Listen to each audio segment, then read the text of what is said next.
Hello, and welcome to this episode of the Reset Podcast. I'm your host, Laura Mignot, CEO of the experience agency D Flash. This is part of my 29 Days of Magic series where I get to find 29 amazing women, interview one every single day through the month of February for Black History Month. And this episode is super exciting for me because I've been a fan of hers on Twitter for like the last 2.5 years. And so really delighted to have Minda Harts, CEO and author of The Memo, on the show.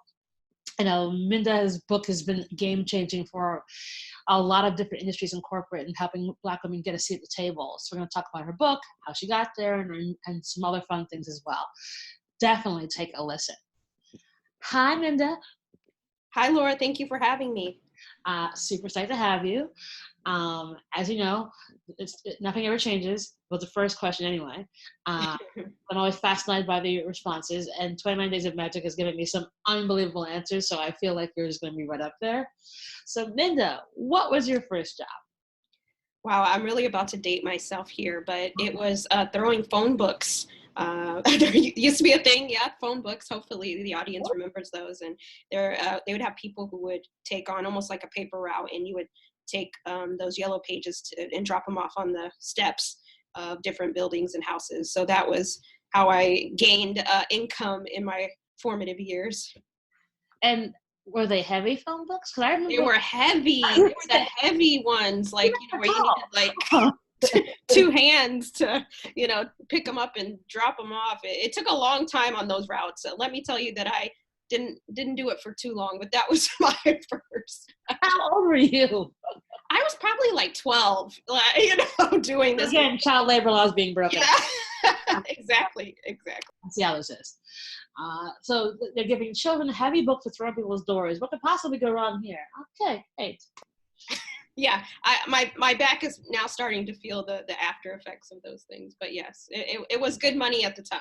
Of course. And you realize, okay, here's how I can make my own way. And even if it is a little bit difficult, I will figure it out and successfully, land those phone books. So still correlates well. So Minda, how do we get to be sitting here chatting today? What are you up to? Yeah, well, I'm definitely not throwing phone books anymore. I'm glad that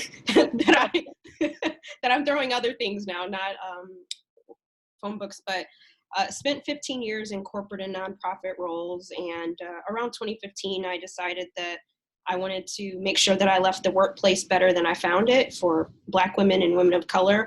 And so I started a company called The Memo LLC, which provided and still provides curriculum, community, and a weekly memo about the experiences of women of color in the workplace and how we move forward. And since 2015, I have a podcast called Secure the Seat, where I interview folks like yourself about their journey as Black women and women of color in the workplace. And then most recently authored my first book by Hachette and Still Press called The Memo, What Women of Color Need to Know to Secure a Seat at the Table. I'm on book tour right now. You're on a heavy book tour. I can see that I said follow you on Twitter, stalk you on Twitter. So, let's talk about The Memo because, as I've been telling you through DMs that anytime I meet a white woman in business, I'm like, here, read this book. Yes. and then they get back to me like, what'd you think? Like, oh, I get it now. And I think, I would encourage everyone listening, Black, white, doesn't matter, to read this book. I think if you're a Black woman, you'll read it and you'll be like, oh, of course. And if you're a white woman, you're like, really? If you're a white man, you might be like, oh, I had no idea. But it would be great to sort of kind of give some kind of key moments about what the book is about. Yeah, so I'm glad you made that point about it does have a woman of color on the cover, and it does say women of color in the title, but it's just as much for us as it is for our, so-called allies as well, because how do you change the workplace and help people if you never know their stories or don't know them? And so really why I wrote the book is because I wish I would have had some insight into how to navigate corporate America as a Black woman, as a first generation college student. I was the first person in my family to work a corporate job, and my first check, was more than both my parents had made combined. And it's a lot that you go in thinking that if you work really hard, you'll have equal footing to rise up the ladder. But what you find as the Black woman of color is that everything is not created equal for us. And so I wanted people to know what it's like before we even start working on the job description and doing the job function, just what it's like, as Solange says, to be us, right? And I think it's important for our allies, our managers, to read about what it's like for us to be. And just because we talk about women in the workplace, this was the second part of writing this book, is when media or whomever talks about business, books tend to be written by white men and women. And so I wanted to be able to tell a story where it centers us for a change, and where we could read our stories and shake our head up and down and say amen or whatever it is we're doing, cry, but also how do we move forward? And so it's really just a kind of a chronicling of how I found my voice and how I encourage Black women and women of color to remember that, as Audre Lorde said, beware of feeling like you're not good enough to deserve it. We deserve it. Yeah, and I think that's a really key point. I think one of the reasons why, a lot of the book is sort of nodding your head, as well as lots of hip hop references. Bless you for doing that. Thank you for appreciating that. I was like, I can figure out how old you are. I'm like, oh wait, okay, there's a few years age difference, but like, yeah, got this, Minda. Thank you. But I think it was that, you were very, very honest in terms of why and how the world is different. Because some of the feedback I've gotten from, some of my white female friends who read the book have been like, I had no idea that that's the world you live in. I'm like, yeah, like that. It is sort of universal. Like, you do run into certain kinds of roadblocks. Like, I always say that, like, when someone says you have to break the glass ceiling, I'm like, no, it's not a glass ceiling. It's, if you're a Black woman, it's a concrete ceiling. Mm-hmm. And the only good thing about it being a concrete ceiling is there's always a window. And so you can always find your way out and find your own way. But oftentimes your escape has to be when you have to walk away. And you talk about making those decisions of when you had to just kind of be like, I'm done.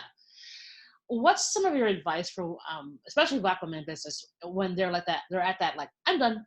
Like, we're good here.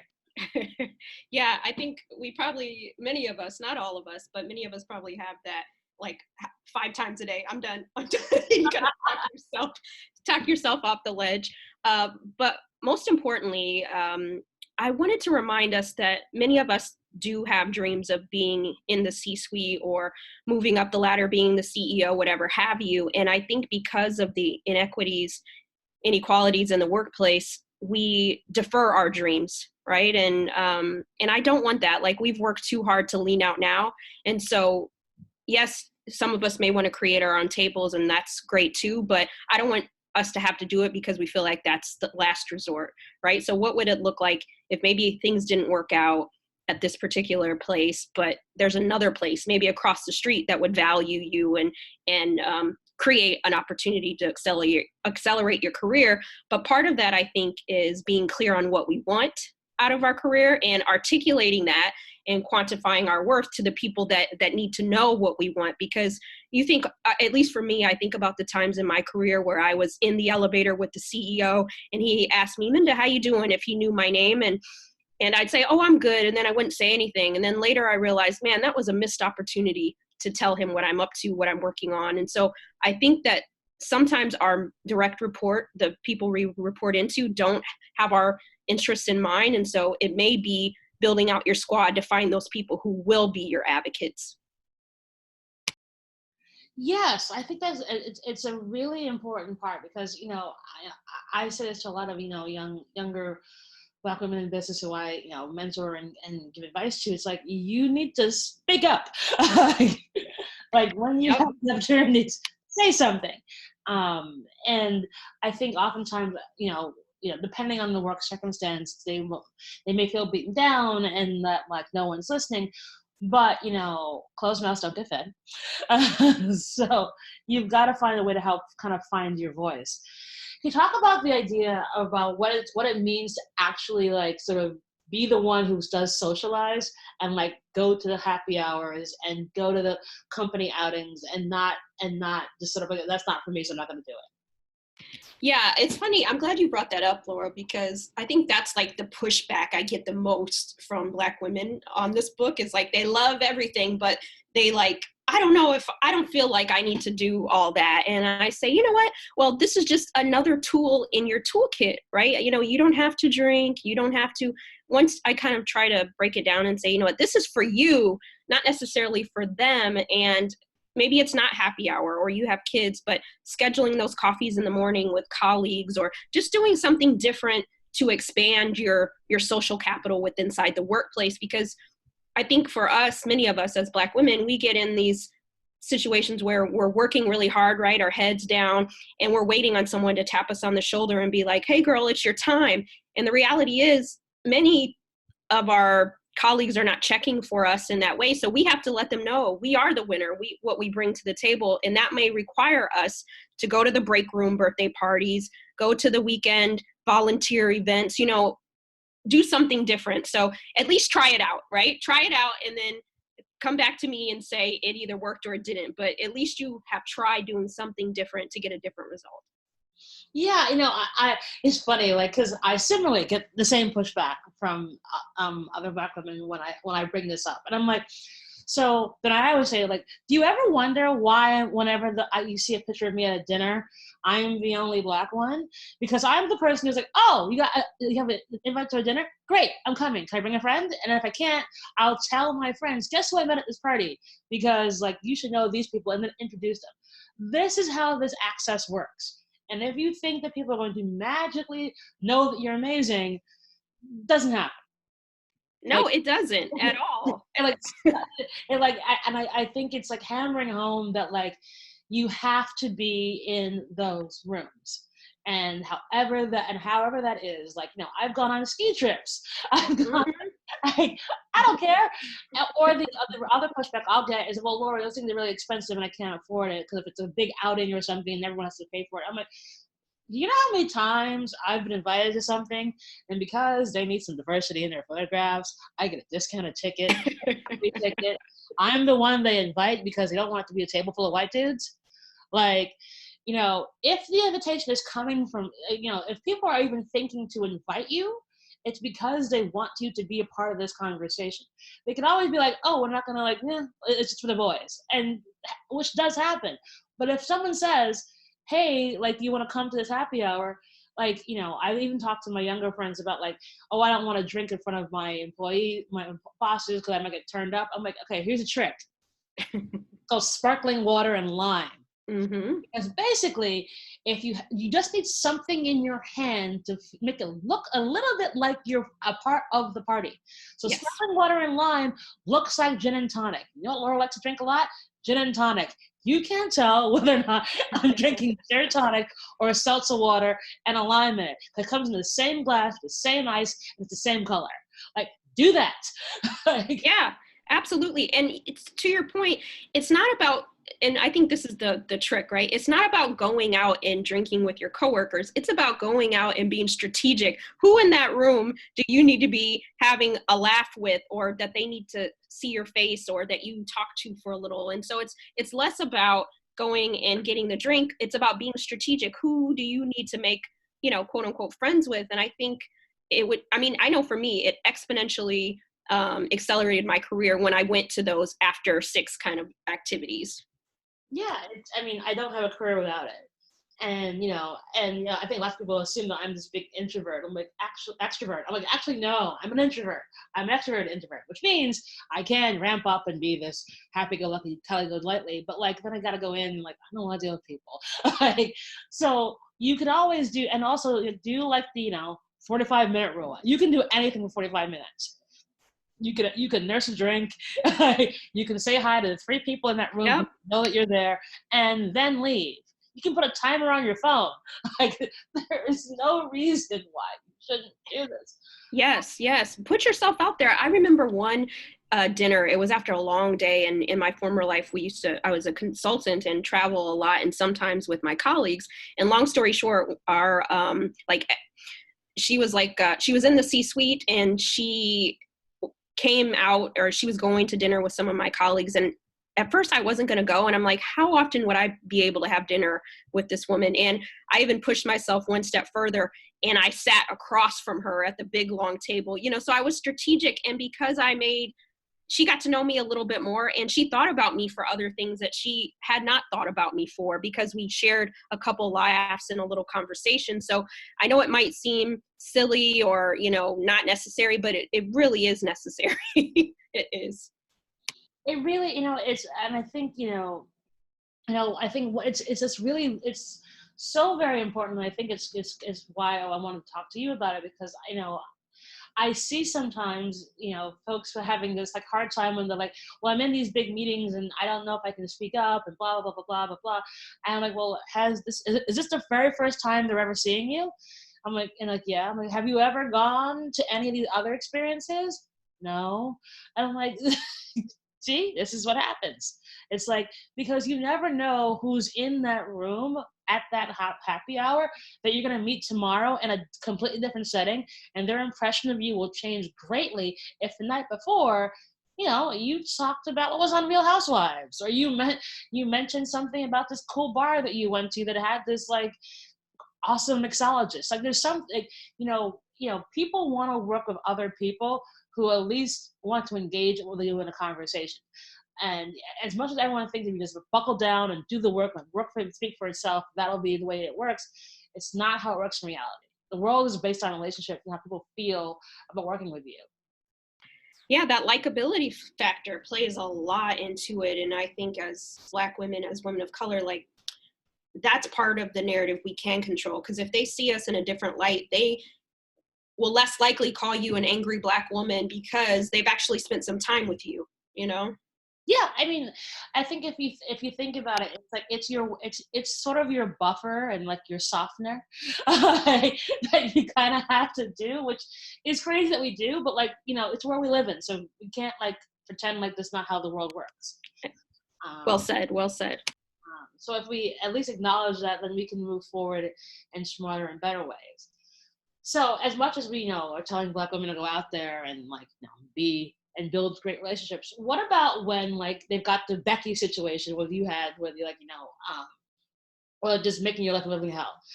How do you sort of escape those sort of situations in a way that you can leap with your sanity, but also puts you in a position to set you up for success for the future? Yeah, that's a hard one for me because, well, in all transparency, for those who haven't read the memo, I wrote about a really hard chapter in my life where I was, doing all the things that I think I was supposed to be doing. But when you have people that you work with that just don't want to see you win, they are roadblocks for you. What I realized was I was trying to make something happen that I couldn't just make work. And I think as Black women, we've been conditioned to try and make everything work. And I stayed in a situation a lot longer, and it was more detrimental to my health, emotionally, spiritually, and physically, because I tried to make something work that was never going to work. And that was kind of my moment in time where I'm like, you know what? I have options, but because I've tried to make this thing work and I forgot what I bring to the table due to some of the toxic the workplace I was in at the time, I realized that it was my duty. I held myself accountable to make sure that I do something so that the next person that looks like me doesn't feel like they have to make this work. And I think part of it is how to turn. And I saw somebody write this on my LinkedIn. So I don't remember what their name was, but they posted on it and they said, taking your trauma and turning it into a triumph.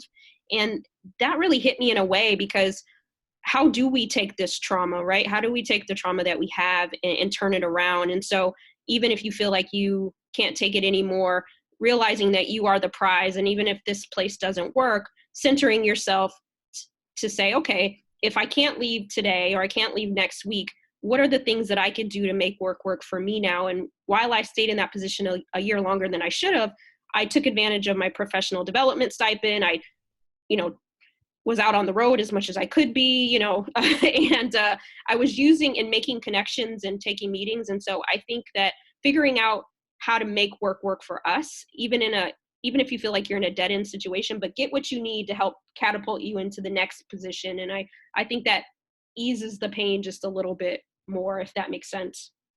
Yeah, it definitely does. I think it's, because I think we've all been through those situations where we're like, there's just no way out of this madness. As much as, and you've got to, you get what you get. You can't get upset. And you try and find a way to move forward. And not every situation is going to work out. I mean, I had my career where I was working at agencies for years, and it was never working for me. And then, I started my own company, and here we are 9 years later, and it still hasn't been a bed of roses, but it's been my own creation, and I think my own success has come out of the fact of the lessons I learned from those experiences, and you never lose even in those circumstances because you always learn something. Absolutely. And I think if we sort of have that sort of mindset shift about it, like, that was a really bad situation, but something came out of it. Like, I met this person who was there, who was always my champion, and 10 years later, that dude's still my champion.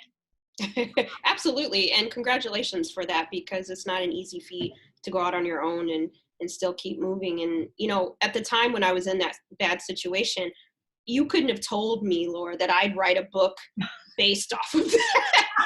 Okay. You're like, and look. So it's crazy what you can turn right into pain, into something else. And realizing that my pain, and I was so vulnerable in this book, but I knew that I had to talk about it so that others could find that healing too. And so you don't realize what you're in.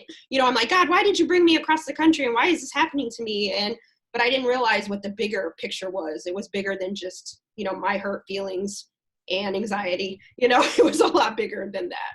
Oh, absolutely. I think that's the thing. I think it's really remarkable. I also think that we've also reached a different time in our discourse where vulnerability and visibility are actually are key, because people actually have to see that you can go through something like that and rise above it, because and what it does to your mental health, what it does to your self-care, because like that, even 6 years ago, people would never talk about like a situation you had or a situation I had, or it'd be like, what? No.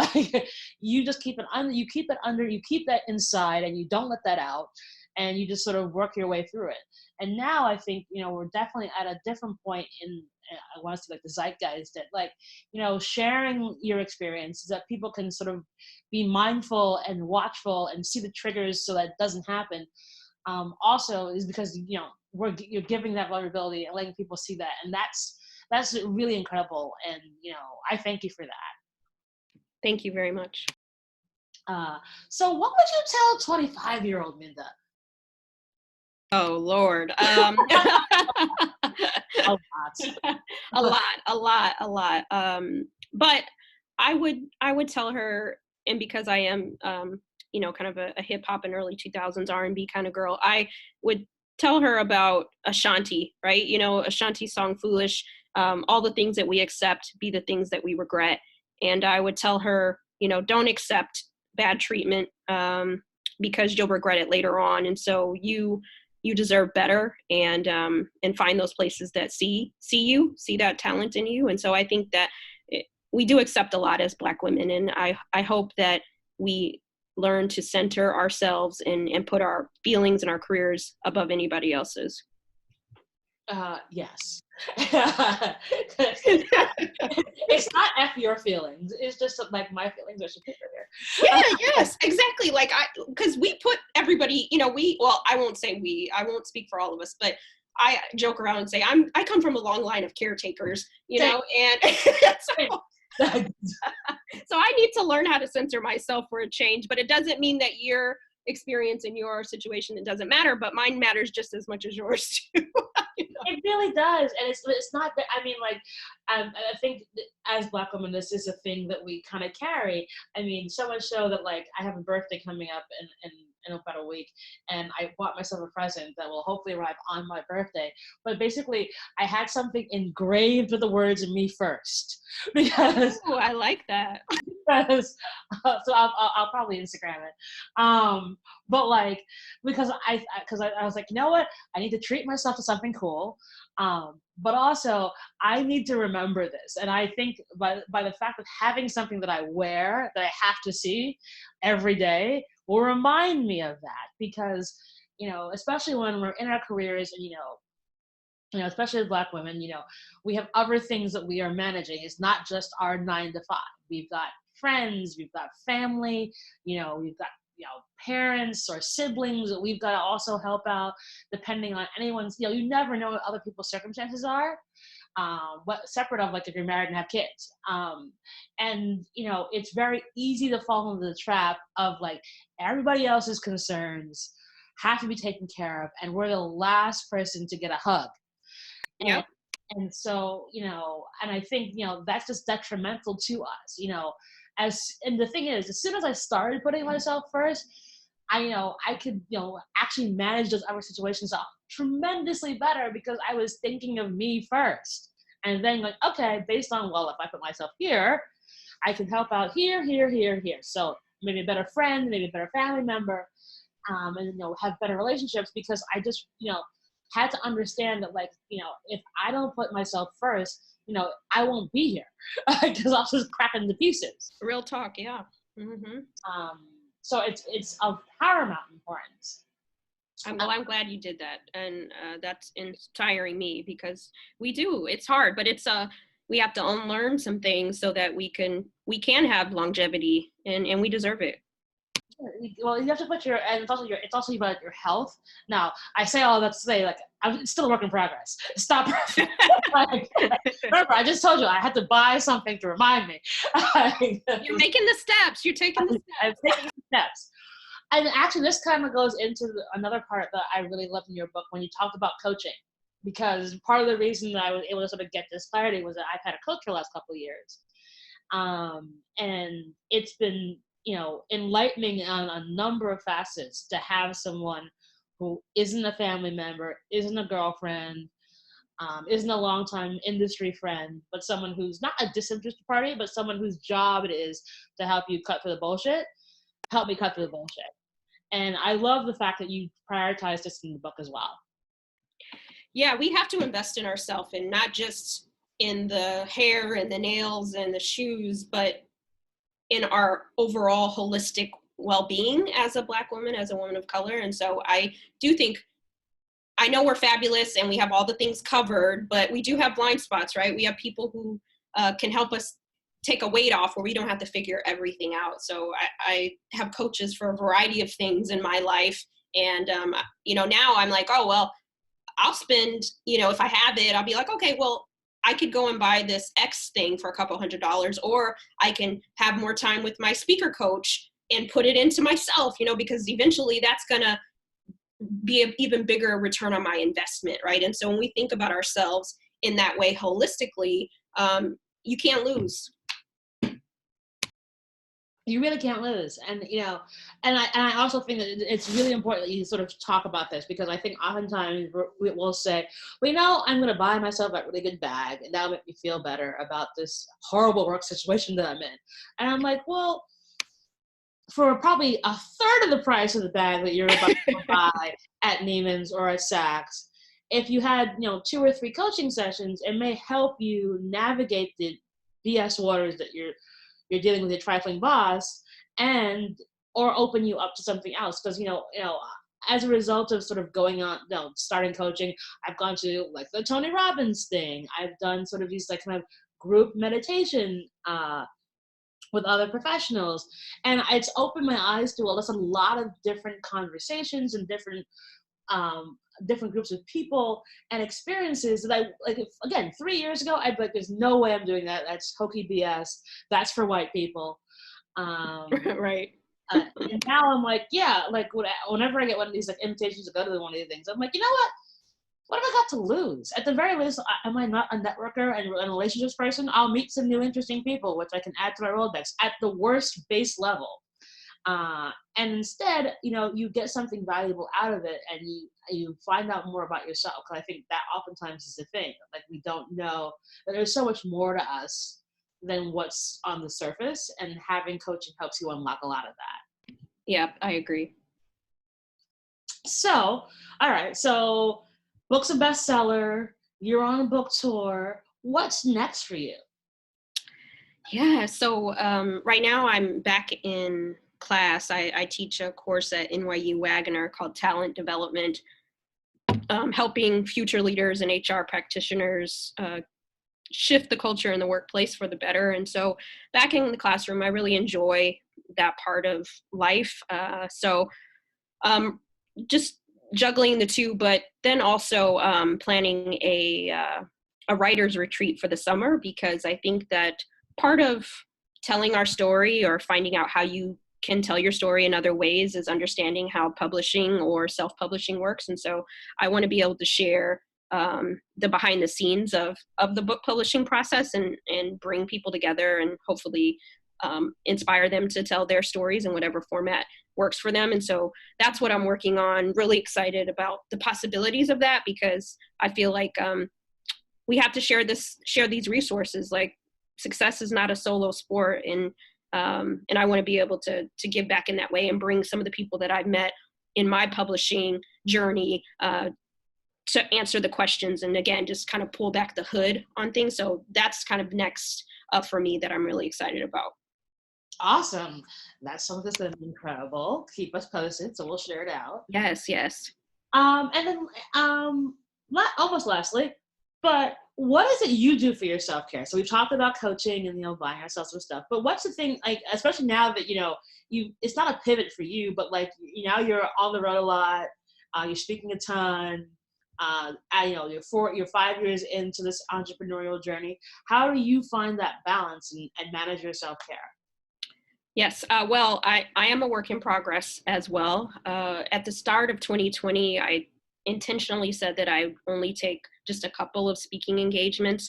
So just so I can have the time to unpack what I've learned about people, what I learned about myself on the 4 months of being on the first leg of my book tour. And I realized that I can't give the best of myself if I'm tired. Right. And so for me, it's really practicing what I say yes to and what I say no to. And I realized in 2019 and in 2018, I said yes to a lot of things that I wasn't happy about doing, not because they weren't good opportunities, just because I just didn't feel like they were the best things for me. It might bring exposure, but I was too tired to do them, or maybe the audience wasn't exactly what I had hoped it would be. And so for me, the form of self-care right now is if I say yes to something, then it's because I really want to do it.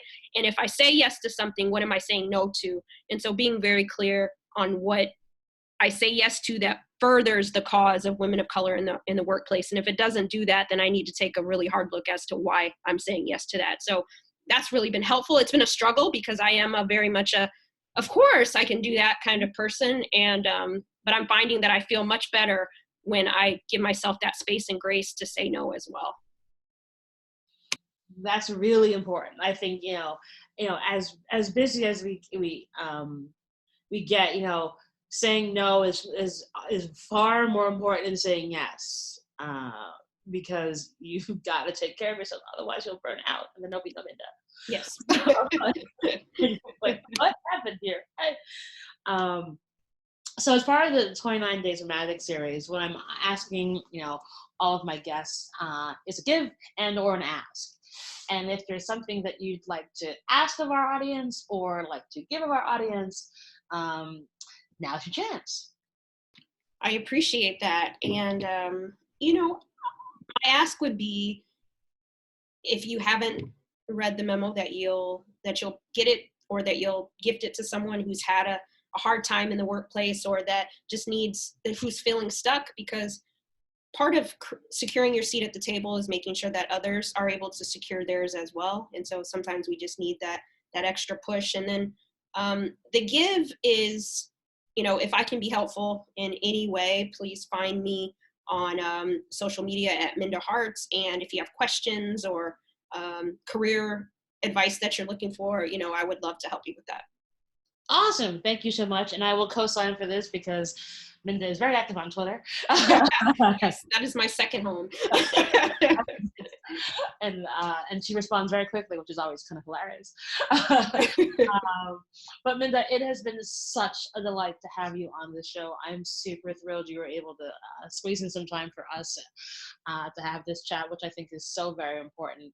We'll put all of your links in the show notes. Buy the damn book, read the book, give the book, listen to it, absorb it, no matter who you are. Doesn't matter your shade, location, gender identity. You'll definitely be able to find some really impactful tips within it, as well as, again, following Minda online, because it's really brilliant, the things she says, and also oftentimes very funny. So we'll be sure to do that. And again, thanks so much for joining us on this show, Minda. And thank you for the work that you do, Laura. I appreciate you. Have a great one. You too. Thanks so much. And that is our show.